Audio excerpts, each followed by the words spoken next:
Сегодня у нас с вами рулет медвежье вухо. Убачила у фермера в магазине в уши свиные. И купила.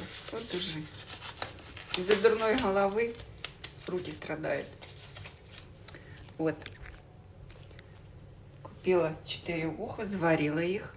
4 годины варила. Со специями, с городниной, цибулька, морква, селер. Ну, специи, какие любите, ну и соль. Вот такое доброе вухо с салком, с мяском. Бачите, які.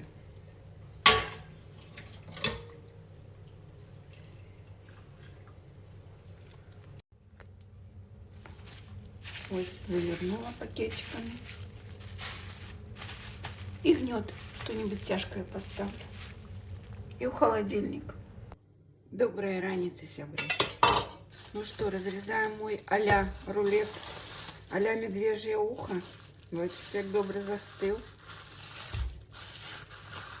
Ночь в холодильнику постоял.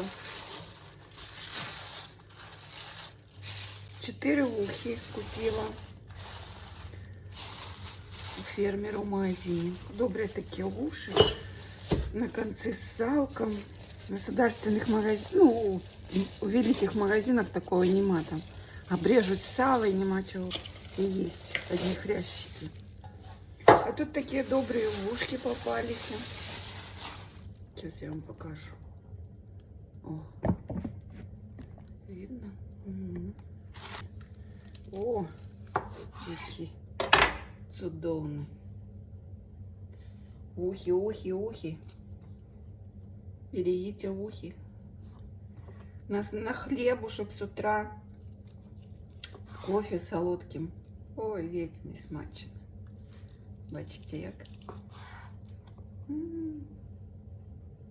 Треба ж покаштувати. Хрустять. Можно было и более посолить. Бачите, как застыло. Такое желе. Только из уха, больше ничего тут нема.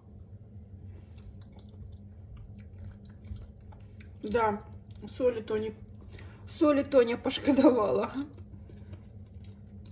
Ну, здоровее будем, меньше соли.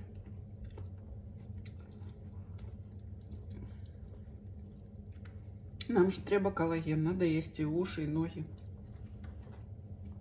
Усякие такие копытцы, где багато колагену натурального.